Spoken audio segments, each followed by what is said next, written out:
It's November 13th, 1996. The kind of day you'd forget by dinner time, until you walk past apartment 14B. The doors slightly ajar, the smell of something terrible in the air. Inside, the blood-soaked floor tells a story you never saw coming. And the name at the center of it? Brittany Marlowe Holberg. Arthur Towery, an 80-year-old man who had seen it all, was found dead in his own home, his life ending in a savage storm of violence. The kind of brutality no one was prepared for. And no one, not even the seasoned detectives investigating the crime, would ever forget what they found. This wasn't just a murder. This was a tragedy wrapped in a mystery. A story of two people, one on the brink of his last years, and the other, a woman fighting a battle of desperation. Their worlds collided, and by nightfall, everything changed. But how could this happen? How could someone do this? What turned a quiet old man's apartment into a scene of unimaginable horror? Brittany Marlowe Holberg, 23 years old, known for her youthful beauty and troubled past, had been living a life on the edge. Drugs, bad choices, and a desperate need for survival defined her every waking moment. She was familiar to the police, but to Arthur?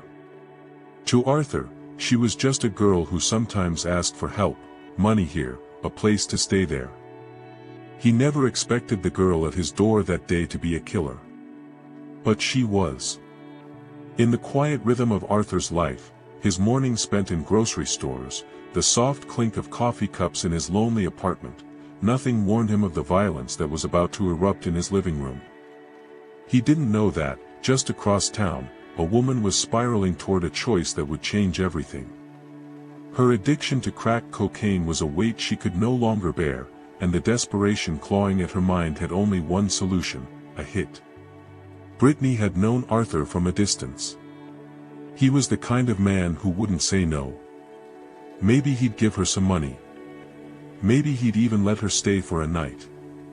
But that afternoon, she was different. There was more on her mind than just a favor.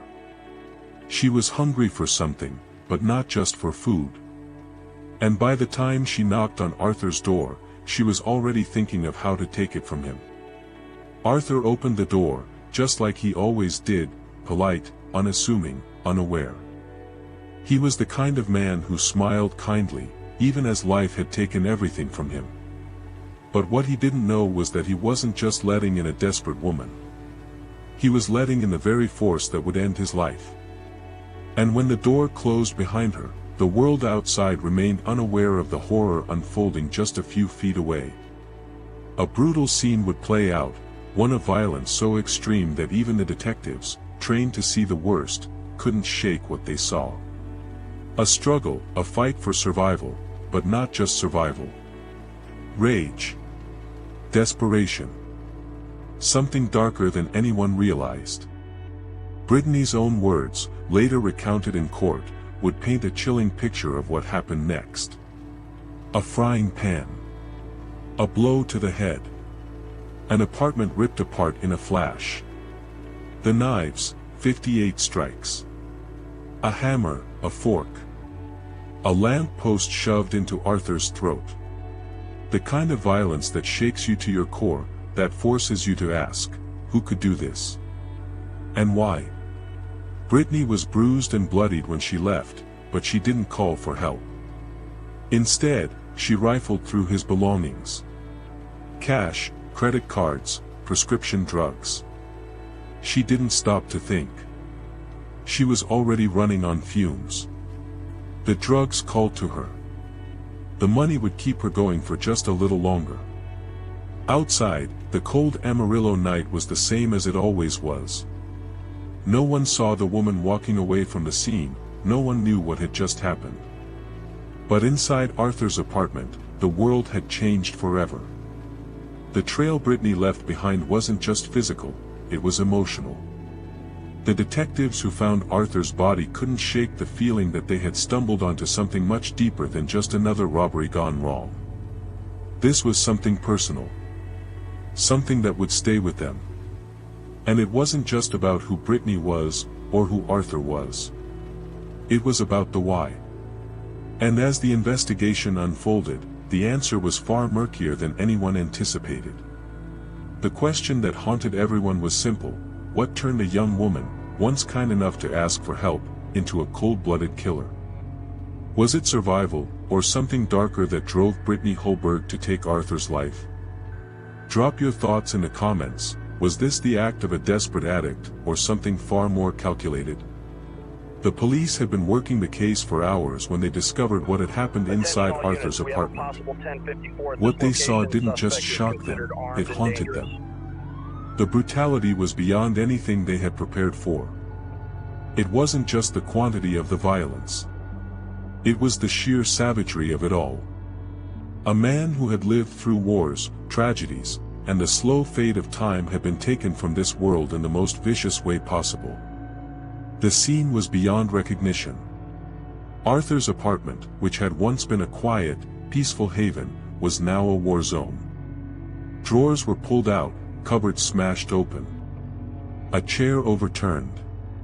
A few small mementos scattered on the floor. It was a violent struggle, a fight for life, for something more than just survival. And yet, Arthur had been so much more than just a victim of a brutal attack. This wasn't just about the crime scene. This was about a life that was suddenly, unexpectedly, snatched away. A life that could have been anyone's grandfather, a man who'd seen decades of change, yet in his final moments, he'd found nothing but death in a place he should have felt safe. But that's what addiction does to people. It warps reality, makes the impossible seem like a solution. For Brittany, that was the reality she'd been trapped in for years. A life spent chasing a fix, battling demons, fighting for every next breath. It wasn't a choice anymore, it was a compulsion. And that compulsion was about to lead her down a path that no one could have predicted. Just days before Arthur's death, Brittany had been trying, really trying, to get clean. She'd checked herself into a substance abuse treatment program. For a brief moment, she'd tasted what it felt like to have hope again. She'd talked to her family, dreamed about getting her daughter back, about having a life that wasn't just one hit to the next. But the grip of addiction doesn't let go easily. The program failed her. And the streets called to her again. On that fateful night, when she stepped up to Arthur's door, Brittany wasn't the same person she had been a week before. The need for drugs burned inside her. The desperation was no longer just a whisper, it was a roar. Her mind clouded by withdrawal, her thoughts fractured by the pull of addiction, she knocked on Arthur's door. When he opened it, there was no hesitation. He let her in, just like the many times before. He didn't know the monster that had taken root in her. He didn't know that the woman standing before him, pleading for help, was teetering on the edge of madness. He never saw it coming. And that's where the story takes a dark turn. What happened inside that apartment wasn't a robbery gone wrong. It wasn't a chance encounter that spiraled out of control. No, what happened that night was a calculated decision made in a haze of desperation. Brittany didn't just want money. She didn't just want help. What she wanted, in that moment, was everything: a fix, an escape from the hell she was trapped in. Brittany's version of events later in court would paint a picture of a woman pushed to the brink. She claimed that Arthur attacked her first, striking her with a frying pan, forcing her down, slamming her head into the ground. She said she fought back with everything she had, desperate to survive, desperate to escape. But what investigators uncovered after the fact didn't match up. What they found wasn't a victim fighting for her life. What they found was something much darker. The violence wasn't just about survival, it was about rage. The autopsy report later revealed the horrifying details. Arthur had been stabbed 58 times, the force of the strike so brutal that a knife snapped in the middle of the attack. His face was battered with a hammer. A fork was driven into his flesh. But the worst part, the part that would make even the most seasoned detective feel sick, was the lamp pole, a 3-foot metal rod shoved into his throat, left there like some twisted, grotesque symbol of the killer's rage. Brittany's story, of self-defense, of a struggle, was beginning to look more and more like a lie. Investigators couldn't shake the feeling that this wasn't just a fight gone wrong. This was deliberate, calculated violence. There was no mercy in the apartment that night. Only brutality.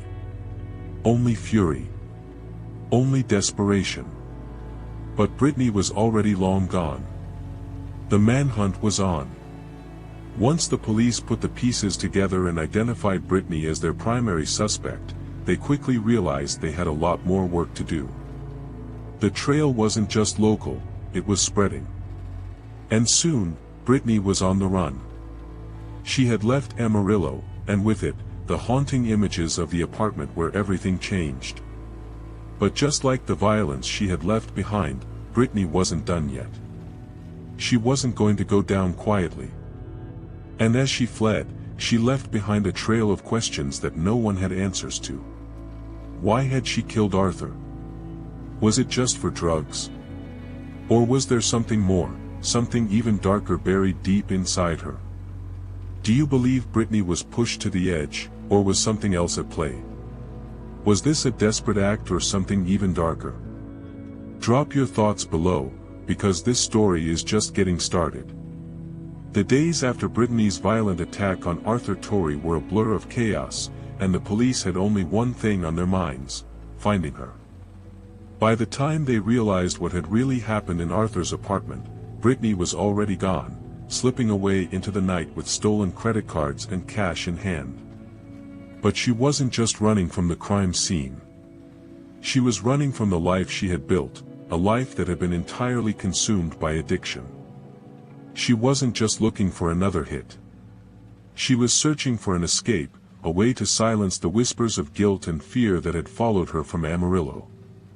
But that night, in the streets of Texas, Brittany wasn't just a fugitive. She was a woman caught in the kind of cycle that had trapped her for years. A cycle that started long before the brutal attack on Arthur Towery. As she fled, she became a shadow, slipping through cities, blending in with the crowd, always one step ahead of the law. But the law wasn't done with her. They tracked her across Texas, to Tennessee, and back. Each time they thought they were close, she vanished again. And with every move she made, the questions only grew. Why had she chosen Arthur? Was she just trying to survive, or had something snapped inside her, pushing her into the darkest corner of her mind? It was the stolen credit cards that gave her away. It was a small transaction in Memphis, Tennessee, that finally gave the authorities the break they needed. After weeks of chasing false leads, one of the most basic elements, the stolen cards, would be what brought Brittany to justice. The tip came in fast and hard, just as she had been trying to blend in with the population of a city she barely knew. Memphis wasn't a small town like Amarillo. It was a sprawling, crowded city, where someone like Brittany could disappear into the chaos. But she didn't disappear. Not this time. The Memphis PD, armed with a nationwide alert, tracked her down with laser focus. Brittany was captured without incident, just as the sun was beginning to set on a cold Tennessee evening.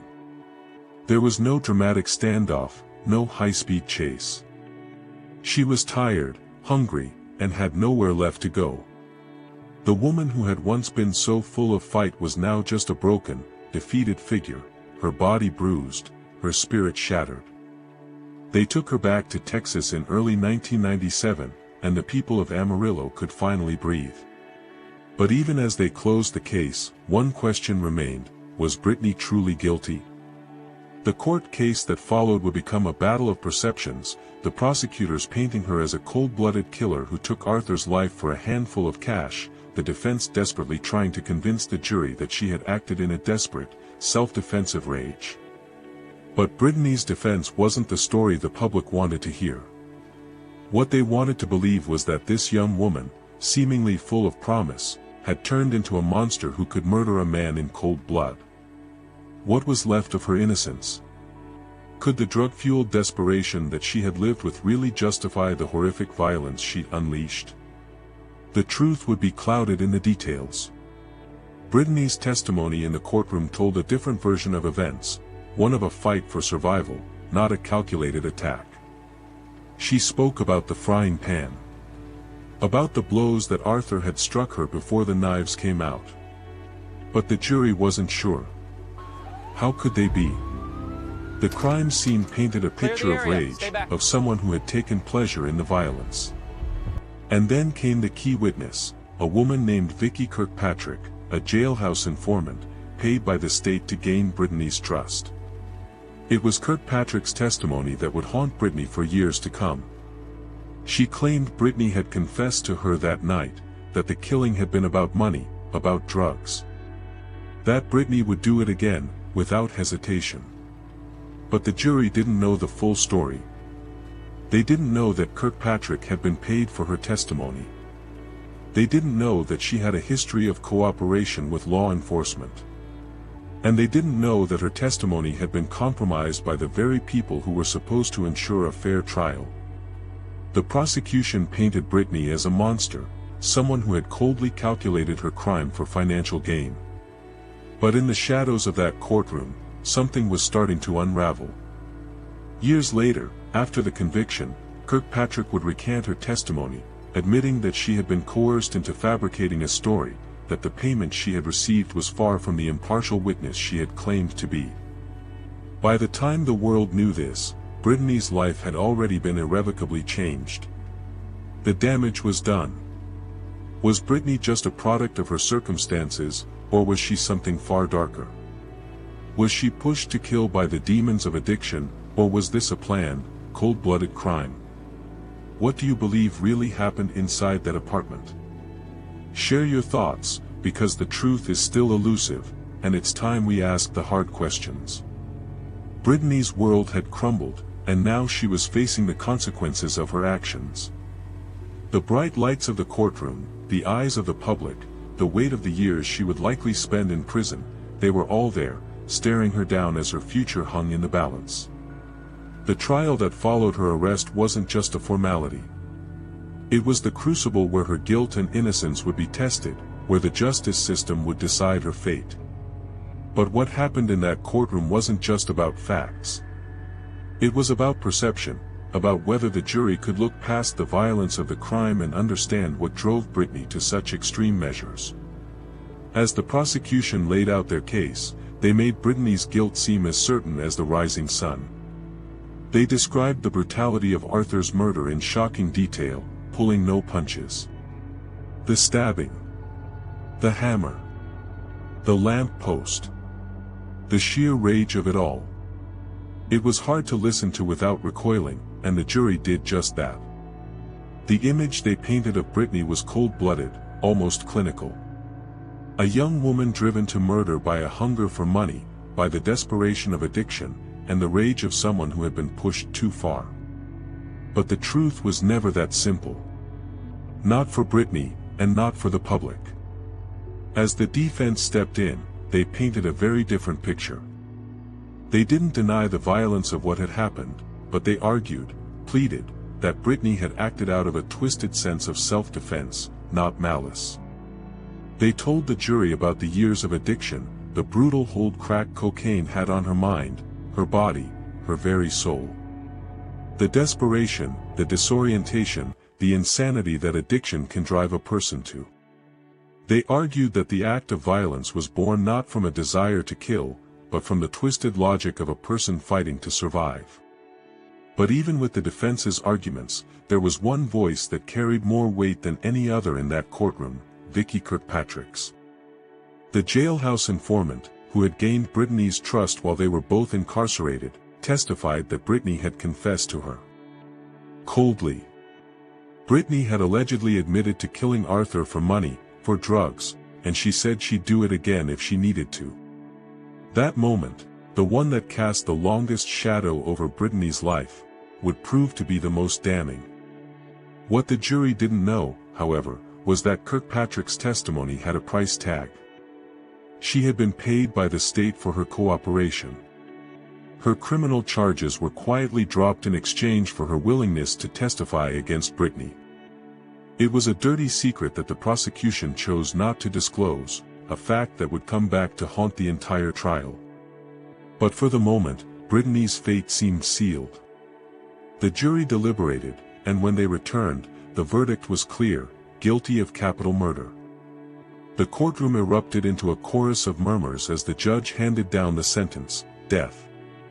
For years, Brittany sat on death row, her life reduced to nothing but a countdown. The legal appeals moved slowly, dragging her fate out, but never offering a real chance of freedom. And as the years wore on, Brittany's case faded from public consciousness. But there was still something lingering, an uncertainty, a question that no one had fully answered. Was Brittany guilty of the murder of Arthur Towery, or had she been the victim of a flawed system that failed to see her for what she truly was? The case sat in the courts, moving through the slow gears of the justice system. And then, in 2011, a shocking development. Vicky Kirkpatrick, the woman who had testified that Brittany had confessed to her crime, suddenly recanted her statement. She claimed that she had been coerced by the state, that she had been pressured into fabricating the story that had sent Brittany to death row. Kirkpatrick's confession set off a chain reaction that would lead to years of legal battles. Suddenly, the very foundation of Brittany's conviction was being questioned. Had the state withheld evidence? Had they violated Brittany's constitutional rights? Had they built a case on lies? For years, Brittany's case seemed to stall. But in 2025, the unthinkable happened. In a sharp decision, the Fifth Circuit Court of Appeals vacated Brittany's conviction.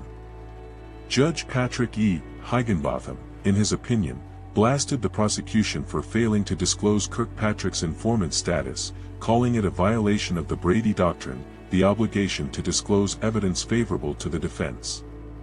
The decision was devastating for the state. The years on death row, the legal battles, the relentless march toward an execution, it all came crashing down.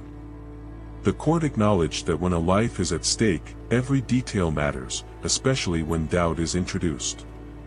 And now, for Brittany, the question was no longer whether she was guilty of murder. The question was whether she had ever truly received a fair trial. But even with the court's ruling, not everyone agreed. Judge Stuart Kyle Duncan dissented, arguing that the physical evidence of the crime, the savage brutality, was enough to affirm the original verdict. To him, the case was closed. The violence spoke for itself. But for Brittany, the ruling was a glimmer of hope. After nearly 3 decades, the question of her fate was suddenly open again. As of today, Brittany remains incarcerated, her future uncertain. The case that began with a quiet murder in a small Amarillo apartment is far from over. And as the courts decide whether she should face a new trial or be resentenced, the rest of us are left to wonder, did she get justice, or was her fate sealed by a system too quick to judge her? Do you think Brittany was wrongfully convicted, or is the evidence against her too overwhelming to ignore? Should she face a new trial, or has justice already been served? Let us know your thoughts, because this case isn't just about one woman's fate, it's about the system we trust to decide who lives and who dies.